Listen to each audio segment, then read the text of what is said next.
क्या आपके साथ कभी नींद की हालत में ऐसा हुआ है कि अचानक आपकी आंख खुल गई हो और आप अपने जिस्म को चाह कर भी हरकत ना दे पा रहे हो? यानी आपका दिमाग तो जाग रहा हो मगर जिस्म में जान खत्म हो गई हो और जिस्म बेजान हालत में पड़ा हो। आपकी आंख खुली हो और जुबान से कुछ भी ना बोल पा रहे हो, बिल्कुल ऐसे जैसे आपको किसी ने बिस्तर से बांध दिया हो।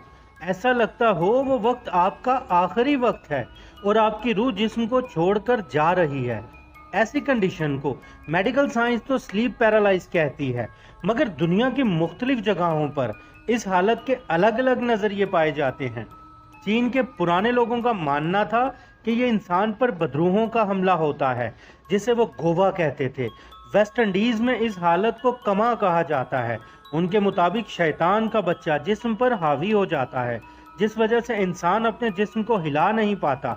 जदीद मेडिकल साइंस इसे स्लीप पैरालाइज यानी सादा अल्फाज में आप इसे फालिज कह सकते हैं। ये कोई नई बीमारी नहीं है, बल्कि इस दुनिया में जितनी पुरानी इंसानी तारीख है, ये बीमारी भी उतनी ही पुरानी है। पुराने ज़माने में इस हालत को लोग भूत प्रेत और सायों से जोड़ते थे, क्योंकि इंसान के साथ ऐसा ही होता है जैसे उसे लगता है कोई चीज़ उसके सीने पर बैठकर उसका गला दबा रही है। मेडिकल साइंस इस बात को दिमागी तवाज़न का उस वक्त बिगाड़ करार देती है। साइंसदानों के मुताबिक इंसान ख्वाब के दौरान ही अचानक जाग जाता है। उस वक्त उस इंसान के जिस्म और दिमाग के दरमियान राब्ता इंतहाई कमज़ोर होता है। उसका दिमाग तो उठने बोलने या कुछ भी करने का सिग्नल भेजता है, लेकिन जिस्म सोया हुआ होता है और दिमाग के हुक्म पर अमल नहीं करता। इसलिए इंसान को बहुत बेबसी महसूस होती है और ये कैफियत इंसान को बहुत तकलीफ देने वाली लगती है। ये दरअसल लाशऊरी का एक दरमियानी हिस्सा होता है। इस चीज़ से सीने पर बहुत दबाव भी महसूस होता है, सांस रुकने लगती है और आवाज़ बंद होने लगती है। ये किसी द्योमलाई मखलूक का अक्स महसूस होने लगता है। बाज़ औक़ात कोई अनजानी आहट सुनाई देती है। साइंसदानों ने स्लीप पैरालाइज पर बहुत सारी तहकीक की हैं और बहुत सारी थ्योरीज भी मौजूद हैं, लेकिन एक्सपर्ट किसी भी नतीजे तक नहीं पहुँचे कि स्लीप पैरालाइज आखिर होता क्यों है और इसकी असल वजह क्या है।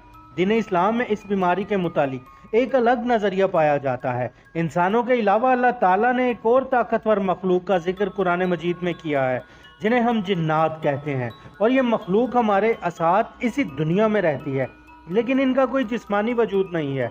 हम सिर्फ इनकी मौजूदगी को महसूस कर सकते हैं। हम इंसान उनको नहीं देख सकते, मगर वो हमें ज़रूर देख सकते हैं। जिन्नात की बहुत सारी इकसाम हैं।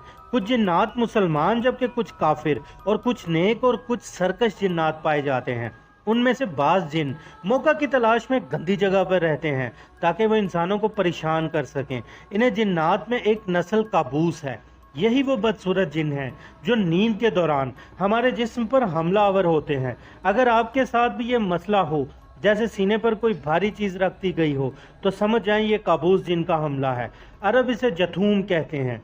इब्ने मंजूर ने अपनी किताब लिसानुन अरब में लिखा है कि जथूम काबूस जिन का हमला है जो रात को सोए हुए इंसान पर होता है।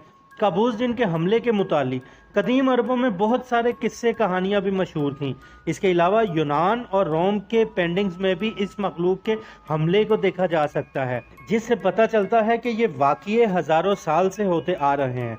इस सरकश जिन कबीले के हमले से बचने के लिए हजूर अकरम सल्लल्लाहु अलैहि वसल्लम ने सोने के कुछ आदाब और सुन्नत के तरीके बताए हैं, जिसमें बावजू होकर सोना, आयतल कुर्सी पढ़ना, नींद के अज़कार पढ़ना और सोने से पहले बिस्तर को अच्छी तरह झाड़ना शामिल हैं, ताकि कोई अनदेखी मखलूक वहाँ अगर मौजूद हो तो वहाँ से चली जाए।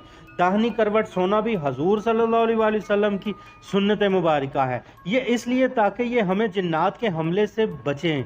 ये तमाम तरीके आज की मॉडर्न साइंस के मुताबिक 100% दुरुस्त माने जाते हैं। क्या आप भी कभी स्लीप पैरालाइज का शिकार हुए हैं? अगर हाँ, तो अपना तजर्बा हमें कमेंट सेक्शन में ज़रूर शेयर करें। अल्लाह ताला हम सब का हामी और नासिर हो। अल्लाह हाफिज़।